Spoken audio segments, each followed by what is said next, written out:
Hello students, how are you. आज हम लोग कार्बोनेट्स कंपाउंड्स का नेक्स्ट पार्ट लेकर आए हैं और इसके अंदर हम लोग आज पढ़ेंगे क्लासिफिकेशन ऑफ ऑर्गेनिक केमिस्ट्री। ठीक है ना। लास्ट क्लास में हम लोगों ने देखा था कि अगर हमारे पास कोई कार्बन रहता है, मतलब नंबर ऑफ कार्बन एक रहता है, दो रहता है, तो अगर वन रहता है तो हम लोगों ने देखा था मीथ, दो रहे तो ईथ, प्रोप, ब्यूट, इसी तरह से हम लोगों ने पढ़ा था। ठीक, उसके अंदर फिर अगर कार्बन कार्बन के बीच में सिंगल बॉन्ड रहता है तो सेचुरेटेड, अगर डबल बॉन्ड रहता है तो अनसेचुरेटेड यानी अल्कीन, और ट्रिपल बॉन्ड भी रहता है तो अनसेचुरेटेड बोले तो अल्काइन के बारे में पढ़ लिया था। ठीक, अगर एक बॉन्ड रहता है तो ओनली वन सिग्मा बॉन्ड, और अगर एक से ज़्यादा रहता है, दो है, तो one sigma and one pi bond, and अगर थ्री बॉन्ड है कार्बन कार्बन के बीच में तो one sigma and two pi bond के बारे में। ठीक है ना, ये बहुत इंपॉर्टेंट पार्ट था। ठीक है, चलिए तो आज हम लोग नेक्स्ट टॉपिक्स पे आते हैं। ठीक है, और बढ़िया से पढ़िएगा। पहले जब लेक्चर खत्म हो जाए तो पूरा एनसीईआरटी बनाइएगा। ठीक है ना, फिर एनसीईआरटी आपको लल्लू पंजू टाइप का लगेगा। ठीक है, चलिए पहले हम लोग यहाँ पर बात कर रहे हैं क्लासिफिकेशन ऑफ ऑर्गेनिक केमिस्ट्री। बात समझ में आती है ना, जिसके अंदर हम लोग सबसे पहले बात करेंगे ऑर्गेनिक, सभी ध्यान दीजिएगा, ऑर्गेनिक कंपाउंड्स की। ठीक, इसको हम लोग दो पार्ट में मेनली डिस्ट्रीब्यूट करते हैं। एक होता है हमारे पास ओपन चेन और एक होता है हमारे पास साइक्लिक। ठीक है ना, फिर हम लोग क्या करते हैं, इसको दो पार्ट में देखते हैं। एक होता है हमारे पास हाइड्रोकार्बन और एक होता है हमारे पास हाइड्रोकार्बन और इसका डेरिवेटिव्स। ठीक है ना, कैसा हो जाएगा, डेरिवेटिव। ठीक, कोई दिक्कत। अब देखो, ये जो हाइड्रोकार्बन पढ़ते हो इसके अंदर दो बातें पढ़ते हो जो कि हम लोग पढ़ भी चुके हैं। सैचुरेटेड, ठीक है ना, जिसके अंदर अपन ने पढ़ा था अल्केन। ठीक, और एक होता है अनसैचुरेटेड। ठीक है ना, तो फिर इसके अंदर भी दो चीज़ पढ़े थे, अल्कीन और एक अल्काइन। हम लोग खत्म कर चुके। ठीक है ना, ये वाला पार्ट। ठीक, देखो, और हाइड्रोकार्बन और उसका डेरिवेटिव, मतलब उसके साथ अगर कोई और कंपाउंड्स लगता है तब। ठीक, फिर हम लोग बात करते हैं यहाँ पर साइक्लिक कंपाउंड की। ठीक, तो साइक्लिक भी हमारे पास दो तरह के होते हैं। ठीक, एक होता है हमारे पास होमो साइक्लिक और एक होता है हमारे पास हेट्रो साइक्लिक। ठीक, अब आप समझिए, यहाँ पर जो हमारे पास होमोसाइक्लिक है वो भी दो टाइप्स के हैं। सबको हम लोग डिटेल में देखते हैं, पहले देख लेते हैं कि क्या क्या होता है। एक होता है एलिसाइक्लिक। ठीक, और दूसरा होता है हमारे पास एरोमेटिक कंपाउंड। ठीक है ना, कैसा हो गया, एरोमेटिक। ठीक, ये हो गया हमारे पास हेट्रोसाइक्लिक। ठीक, कोई दिक्कत। यानी एरोमेटिक का मतलब होता है क्या चीज़, इसके अंदर बेंजीन होता है। ठीक, चलिए थोड़ी सी बात करते हैं ओपन चेन। ठीक, तो ओपन चेन का सिंपल सा मतलब ऐसा हो गया कि जैसे आप लोग ये लिखते हो ना, CH3 CH2 CH2 और CH3, चाहे ब्रांच में रहे CH3 और ये क्या हो गया आपके पास CH3H और CH3, इस तरह से लिखिए, मतलब थोड़ा साफ लिखिएगा आप लोग। ठीक, CH3 CH2 CH2 या इसको इस तरह से अगर इसमें लिखते हो तो ये ब्रांच में हो गया और ये चैन में हो गया, इसको ओपन चैन बोलेंगे। ठीक, तो ओपन चैन में ये देखते हैं, जबकि साइक्लिक के अंदर बात करते हैं हमारे पास इस तरह से होता है। ठीक, ठीक, ये हो गया। हेट्रोसाइक्लिक का मतलब हो गया, देखो इसमें कार्बन कार्बन क्या हो गया कि सेम हो गया, मतलब कैसा हो गया, ये भी कार्बन हमें दिख नहीं रहा है, कार्बन और हाइड्रोजन ठीक एक ही टाइप का है। तो कभी भी इस तरह से रहे या इस तरह से रहे तो ये सब क्या हो गया, homocyclic.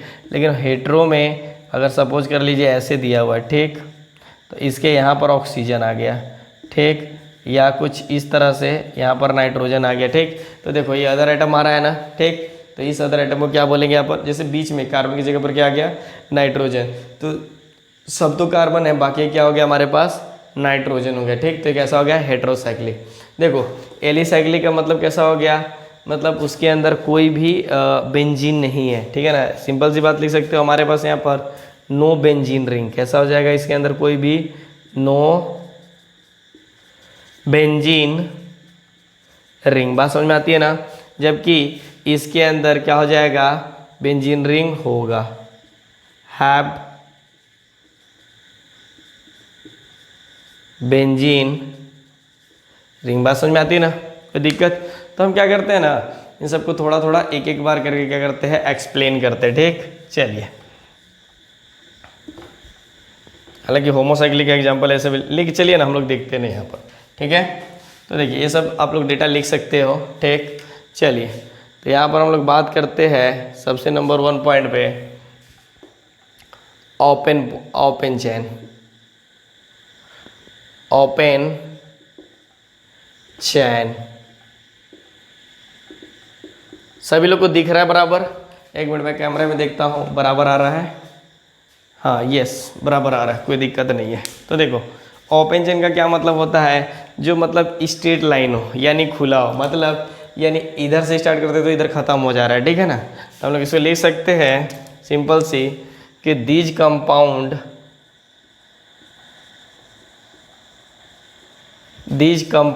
An open chain of carbon atoms which may either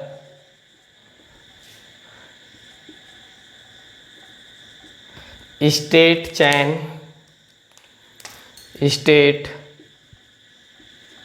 chain or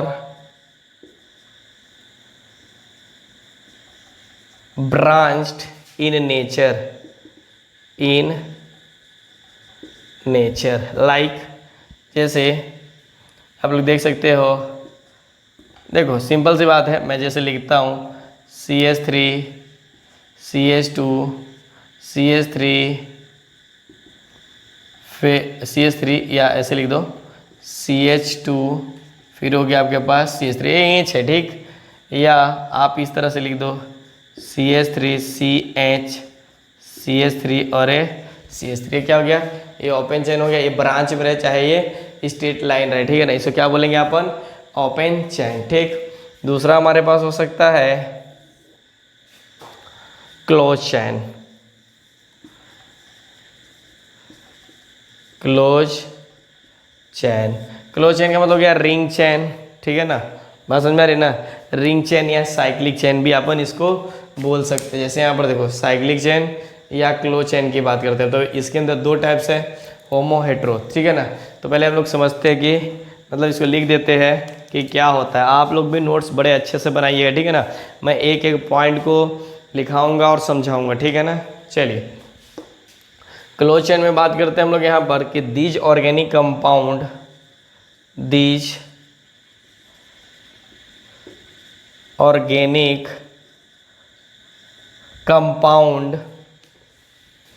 can have cyclic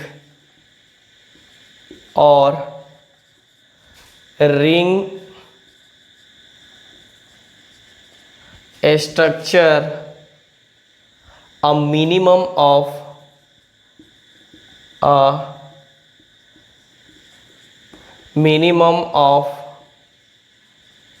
3 atoms are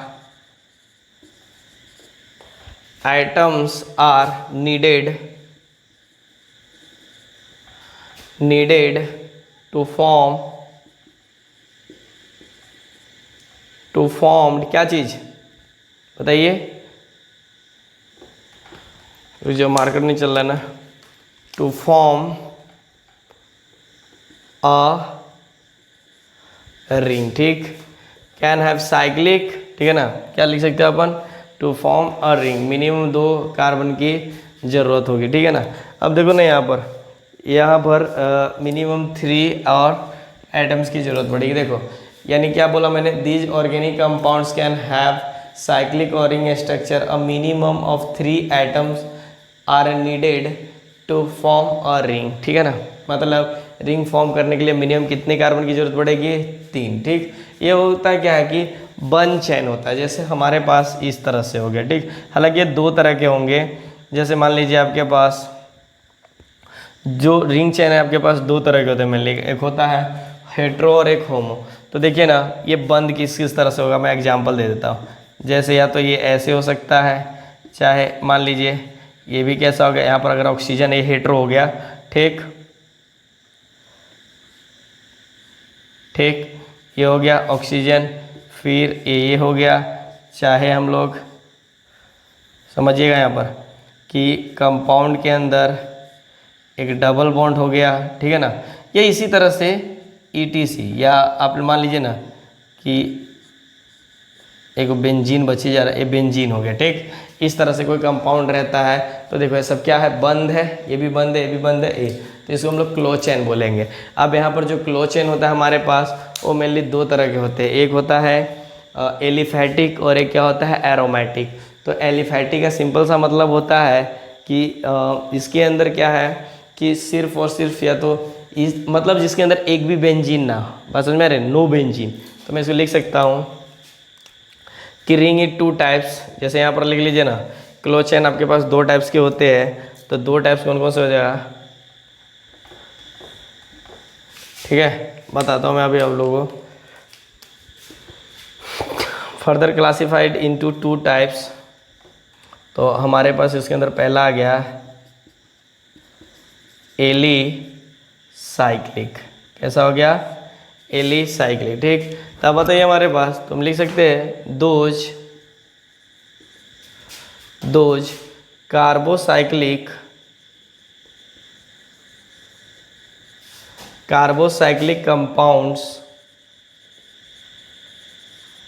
compounds, ये देखो कंपाउंड्स लिखा हुआ है तो थोड़ा समझिएगा,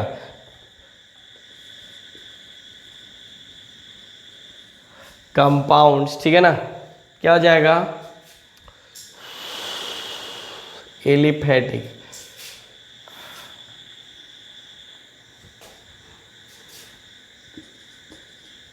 विच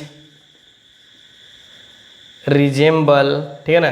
देखो ध्यान से रहेगा वही चीज़, ठीक है ना, कोई चेंज नहीं होने वाला, ठीक। आपको लगेगा कि हाँ रिजेम्बल क्या हो जाएगा, एलिफैटिक कंपाउंड्स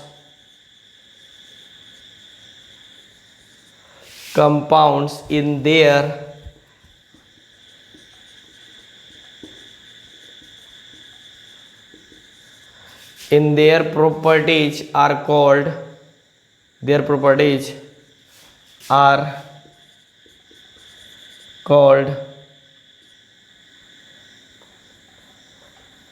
क्या चीज बताओ, एलिसाइक्लिक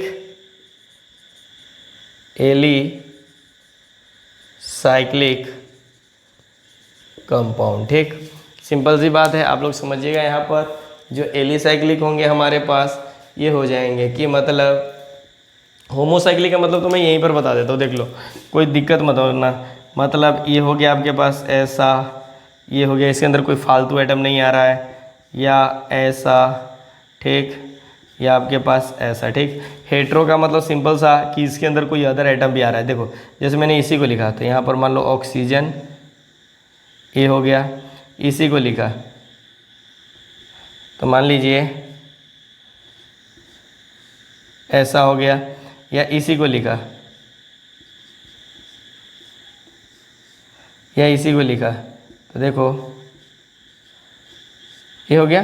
तो देखो बीच में अदर आइटम दिख रहा है ना हमारे पास, तो इस तरह के कंपाउंड को कैसा बोलेंगे हम लोग, हेट्रोसाइक्लिक बोलेंगे, ठीक है ना, कोई दिक्कत। अब देखो एलिसाइक्लिक का मतलब हो गया कि उसके अंदर बेंजीन नेवा कंपाउंड कुछ भी हो सकता है। जैसे हमारे पास देखो ये हो गया, हमारे पास ऐसा हो सकता है, ये हो सकता है, ठीक है ना, या मान लीजिए आपके पास कुछ भी हो सकता है, ये हो सकता है, ठीक। लेकिन ये क्या हो जाएगा हमारे पास, ध्यान रखिएगा कि एरोमेटिसिटी नहीं बताएगा, मतलब इसके अंदर नो बेंजीन, ठीक है ना, यानी इसके अंदर कोई भी बेंजीन नहीं होगा, ठीक। तो चलिए हम थोड़ी सी बात अगले पे करते हैं। अच्छा लिखिए तो पहले, मुझे लगा आप लोगों ने लिख लिया।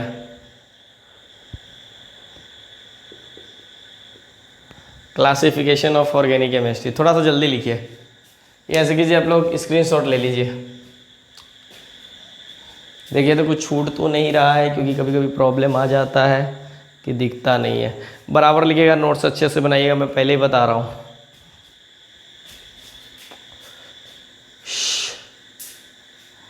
फिर थोड़ा सा एरोमेटिक के बारे में बता देता हूँ।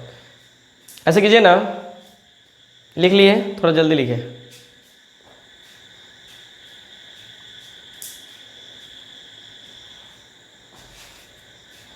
हो गया? थोड़ा सा एरोमेटिक कंपाउंड के बारे में लिख लीजिए। Organic compound which, aromatic compound लिखिए, इसका दूसरा नंबर बी लिखकर डैश दे दीजिएगा और उसमें लिखिएगा organic compound which, organic compound which contains one और मोर, कंटेन्स वन और मोर फ्यूज्ड, FUACD, फ्यूज्ड और isolated benzene, isolated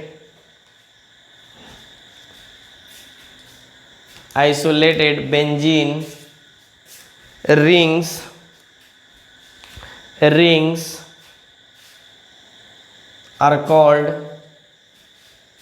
are called aromatic compound।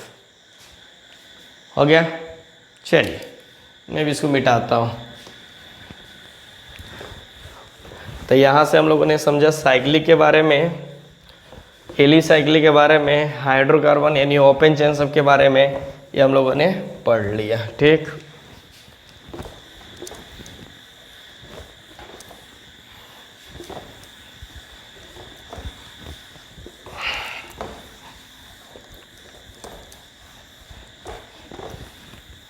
और होमोलोगस वगैरह हम लोग अंदर बात करेंगे, ठीक है ना, हम लोग यहीं पर बात नहीं करने वाले हैं, ठीक, ताकि हमारा वहाँ से कॉन्सेप्ट और ज़्यादा क्लियर हो जाए।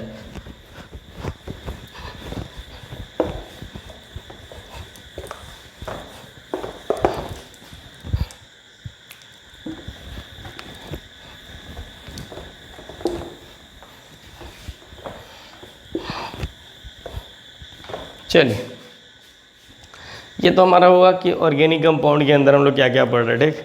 चलिए अब आते हैं हम लोग बहुत इंपॉर्टेंट पार्ट जिसको हम लोग बोलेंगे नोमेनक्लेचर, ठीक है।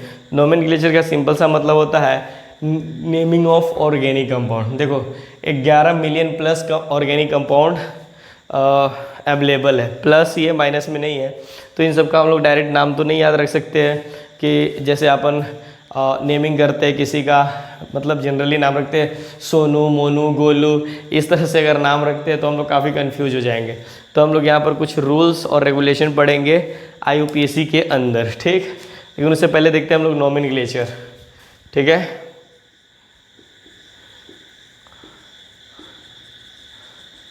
नोमेनक्लेचर, देखो बात समझिएगा, ये जो नोमेनक्लेचर है, हालांकि ये जो चैप्टर है कार्बोनेटेड्स कंपाउंड, ये बहुत इंपॉर्टेंट है, बहुत ज़्यादा ही इंपॉर्टेंट है। आप अदर चैप्टर को पढ़िए तो थोड़ा सा आपको लेंदी लगेगा, लेकिन सबसे इन सब में इंपॉर्टेंट है, जो आपका बोर्ड क्वेश्चन पूछेगा यहाँ से सबसे ज़्यादा पूछ लेता है। क्यों? क्योंकि जब फ्यूचर में आप जब सीनियर क्लासेस में जाते हो तो इसका एक नया नाम आता है कार्बोनेटेड्स कंपाउंड, जिसको बोलते हैं अपन ऑर्गेनिक केमिस्ट्री। और ऑर्गेनिक केमिस्ट्री से अप्रॉक्स 50 to 60% हर साल IIT और नीट वगैरह क्वेश्चन पूछती है, ठीक। इसीलिए इसको आप अच्छे से पढ़िएगा, ठीक है ना। ये सेम चैप्टर आप लोग 11th में भी पढ़िएगा, स्टार्टिंग में आप लोग यही पढ़िएगा। तो जैसे हम लोग ओपन बोलते हैं ना कि बच्चों का बेसिक्स कमज़ोर है, इसका मतलब यही होता है कि आप जो 10th में पढ़ रहे हो ये बढ़िया से नहीं पढ़ रहे हो, ठीक। अगर जिनका ये क्लियर रहेगा वो 11th में बैंड बजा देगा, ठीक है। चलिए तो देखो नोमेनक्लेचर का सिंपल सा मतलब हो गया नेमिंग ऑफ ऑल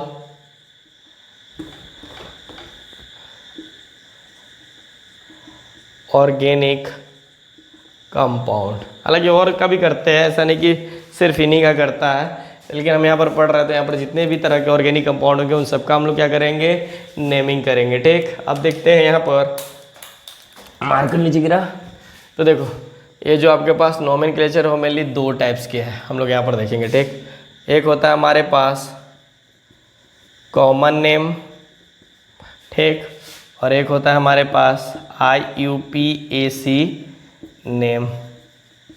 ठीक, अब हम लोग आते हैं यहाँ पर कि कॉमन नेम क्या होता है। तो देखो गांव वगैरह में आप लोग रहते हो तब उस समय देखते हो ना एक पॉइंट्स कि सिंपल सी बात है, आप लोग सभी लोग जानते हो, ऐसा नहीं कि नहीं जानते हो, कि देखो गांव में आप लोग का ही नाम, जो ऑलरेडी आप ही को बोल रहा हूँ, यस आप जो देख रहे हो, ठीक है ना, जो बार बार हाथ ऐसे कर रहे हो, तो देखिए आप जब गांव में जाते हो तो आप ही का नाम क्या है, गोलू, मोलू, सोनू, ऐसे सब रहता है ना, क्या रहता है, गोलू, मोलू, सोनू, ठीक है ना, कॉमन नेम होता है। ठीक, इसको हम अपन जो कि गाँव में ही लोग जानते हैं, बाकी कोई नहीं जानते। बात समझ में आ रही है ना। चलिए, लेकिन जैसे आप लोग बाहर निकलते हो आपका ओरिजिनल नाम हो जाता है, ठीक है ना, जैसे कुछ भी मान लीजिए, जैसे आप ही लोग में से क्या नाम है ना, आदित्य, ठीक है, तो देखो कॉमन नेम आ गया, ठीक है ना, XYZ जो भी होगा। ठीक, तो हम लोग क्या करते थे कि पहले कंपाउंड का शक्ल देखकर नाम तैयार कर लेते थे, ठीक है ना, तो उसको क्या बोलते हैं अपन, कॉमन नेम।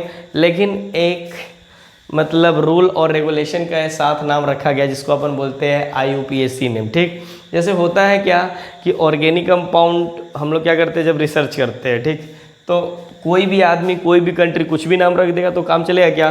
जैसे अब सपोज करो कि CH3OH इसका नाम ये है, एक कंपाउंड, इसको बोलते हैं अपन पॉइजन, ठीक, जिसको जहर बोलते हो, और ये CH3 और ये CH2 और लिखना मत इसको बोलते हैं वाइन। ठीक, सपोज करो किसी कंट्री ने इसका नाम पॉइजन रख दिया, किसी कंट्री ने इसका नाम वाइन रख दिया, ठीक, फिर किसी कंट्री ने इसका नाम वाइन रख दिया, किसी कंट्री ने इसका नाम पॉइजन रख दिया। ठीक, पता चला एक कंट्री वाला यहाँ और एक कंट्री वाला यहाँ गया, तो बताओ क्या हाल होगा, दोनों टपक जाएंगे। बात समझ में आ रही है ना, इसलिए ध्यान रखिए।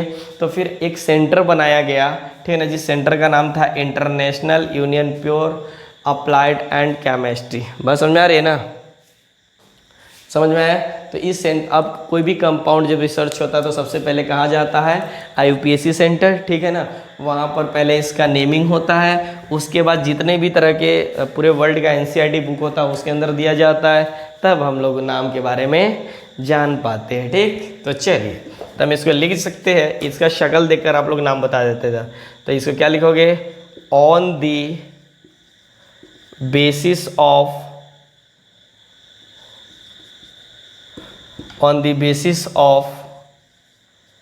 सोर्स। क्या था, सोर्स बोले तो क्या है हमारे पास, विदाउट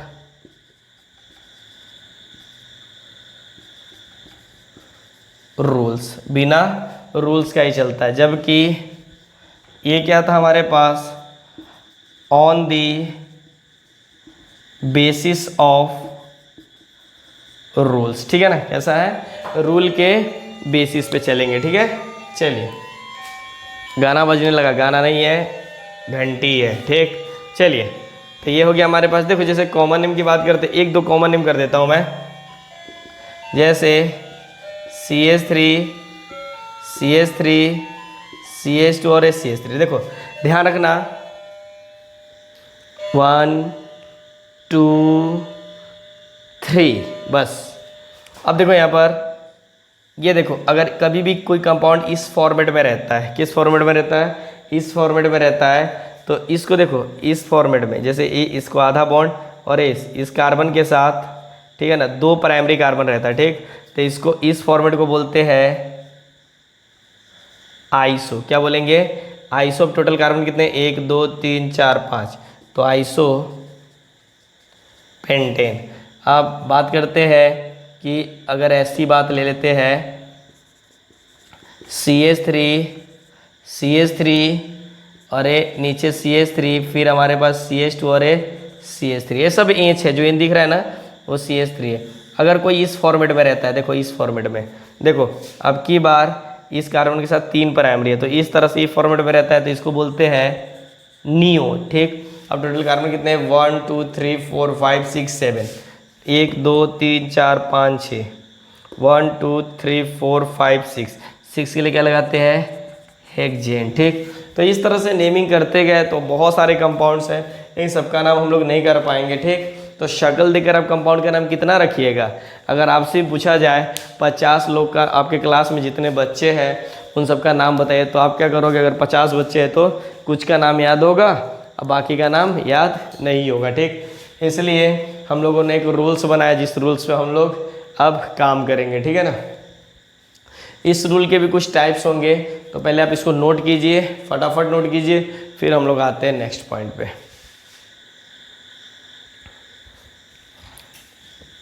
हो ही गया है, इसमें कोई बड़ी चीज़ नहीं है, 1 सेकेंड 2 सेकेंड बहुत टाइम होता है। आप लोग अगर नहीं लिखते हो ना तो स्क्रीनशॉट ले लिया करो।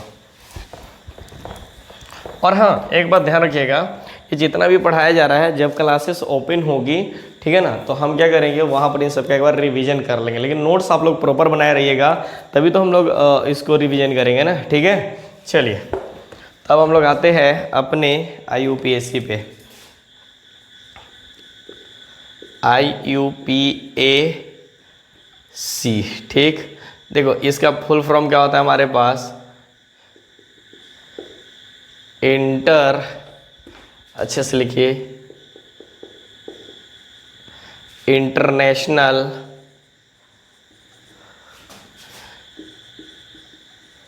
Union of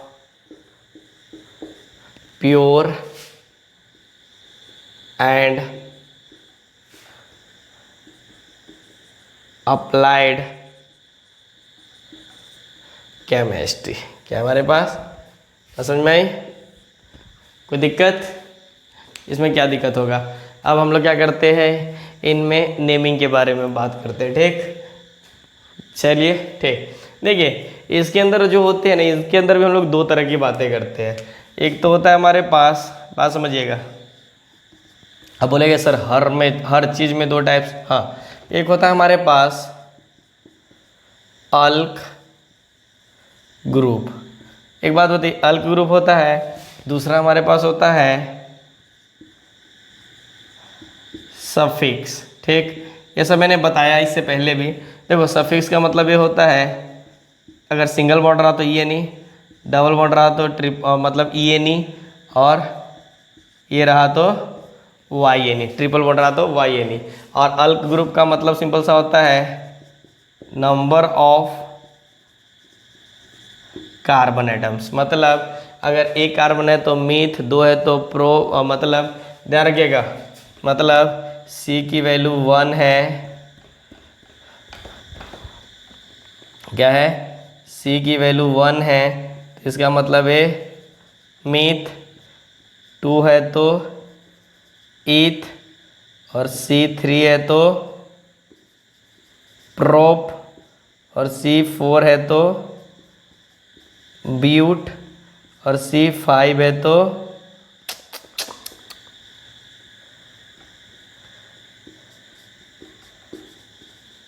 pen. ठीक, बस इसके अंदर ये तो सबके लिए सेम रहेगा, ENE, ENE, YNE, ध्यान रखिएगा, मीथ सिर्फ अल्केन के लिए होता है, इन और वाई ईथ से ही स्टार्ट होता है। बात समझ में आती है ना, तो देखिए ये सब ईथ, प्रोप, ब्यूट, इन सब के लिए सेम रहेगा, बस चेंज क्या हो रहा है, सफिक्स, यानी ये क्या हो जाएगा, हमेशा चेंज होगा, ये क्या रहेगा, हमेशा फिक्स रहेगा। ये मैंने इससे पहले के क्लास में सब डिटेल में कराया है। ठीक, चलिए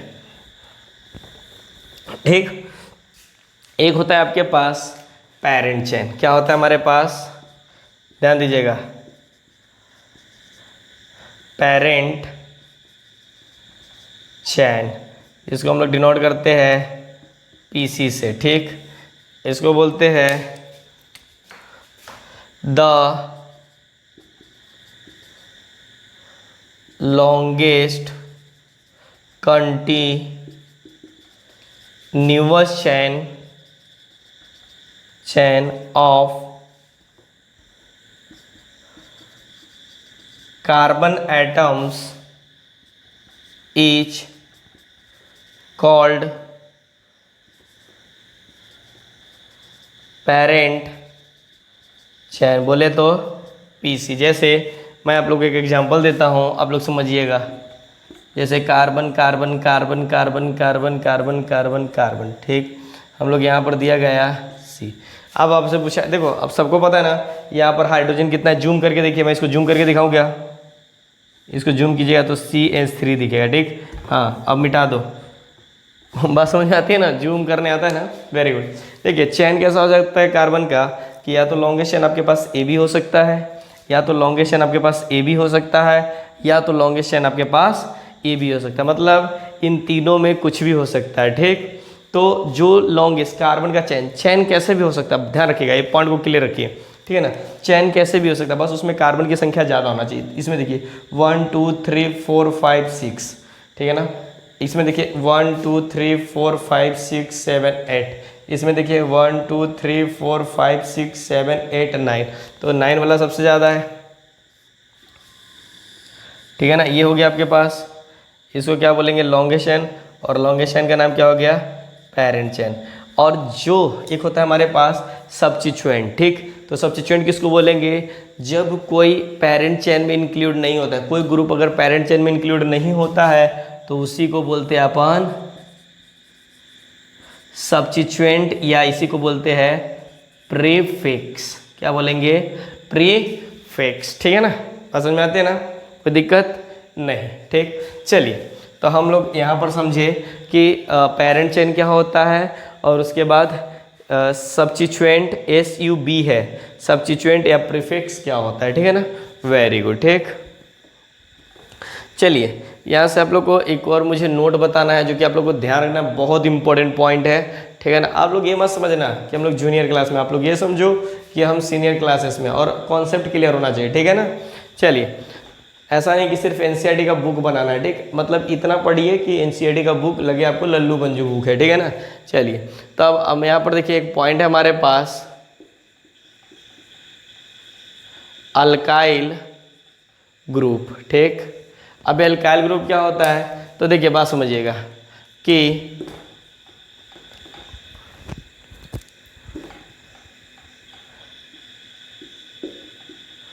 one hydrogen is removed in alkane.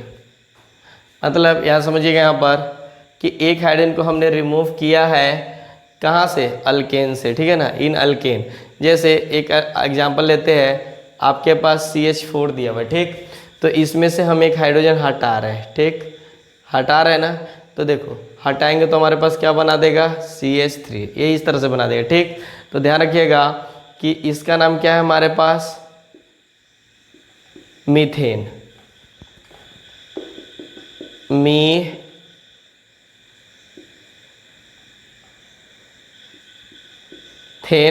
जबकि यहाँ पर गया तो इसका नाम हो गया मिथाइल, ठीक है। जब इसमें से एक हाइड्रोजन हट जाए और इस तरह से कंपाउंड है तो इसका नाम क्या होता है, मिथाइल, ठीक। यहाँ से फिर हम लोग बात करते हैं, अगर मान लीजिए इथेन दिया हुआ है आपके पास, जैसे CH3 और CH3, ठीक। फिर हमने यहाँ से एक हाइड्रोजन को रिमूव कर दिया तो यह जो कंपाउंड बनेगा CH2 और CH3, तो इसका नाम क्या, और ऐसे भी दिखेगा आपको C2H5, ऐसे भी लिखते हैं ना, देखो 2 कार्बन और ए हाइड्रोजन, ठीक। कोई दिक्कत नहीं होनी चाहिए। तो यहाँ पर क्या हो गया हमारे पास, इसका नाम था 2 कार्बन है, तो 2 कार्बन के लिए क्या यूज करते थे, ई था, सब सिंगल बॉन्ड है तो ANE, तो इसका नाम क्या हो जाएगा, EThyl, ठीक है ना। समझ में आती है ना, इसी को बोलते हैं अल्काइल ग्रुप। अल्क मतलब नंबर ऑफ कार्बन एटम्स, तो यहाँ पर अगर 1 है तो 1 लगा दीजिए तो मिथाइल हो जाएगा, हट गया तो, ठीक। तो ये ध्यान होता है कि इसका जनरल याद रखिएगा हमेशा कि जब हम कभी भी अल्केन से एक हाइड्रोजन रिमूव करेंगे तो इसी का नाम क्या होता है हमारे पास, अल्काइल ग्रुप। ठीक, ये हो गया हमारे पास क्या चीज़, अल्काइल ग्रुप। कोई दिक्कत नहीं, चलिए फिर से उसको नोट कर लीजिए। फिर हम लोग आएंगे इसके रूल्स एंड रेगुलेशन। ठीक, लेकिन मैं चाहता हूँ कि हाँ चलिए कोई बात नहीं, पहले हम लोग इसका रूल्स पढ़ लेते हैं, फिर उसके बाद थोड़ा सा आइसोमेरिज्म। देखिए दो बातें, एक हम लोग होमोलोगस का और आइसोमेरिज्म का थोड़ा सा अंदर जाकर बात करेंगे, ठीक है ना। क्यों, क्योंकि जब आप लोग कुछ नेमिंग करना सीख जाइएगा तो आपके पास बहुत सारे काम आएंगे, ठीक है। हालांकि मुझे लग रहा है लंबा लेक्चर होने की वजह से हम लोग अगले क्लास में नेमिंग वगैरह पढ़ेंगे, ठीक है ना। तो हम अगले क्लास में पढ़ेंगे क्या चीज़, इनके जो रूल्स और रेगुलेशन होंगे नोमेनक्लेचर के, उसको हम लोग कंटिन्यू करेंगे अल्काइल ग्रुप के बाद, ठीक है ना। Okay, thank you.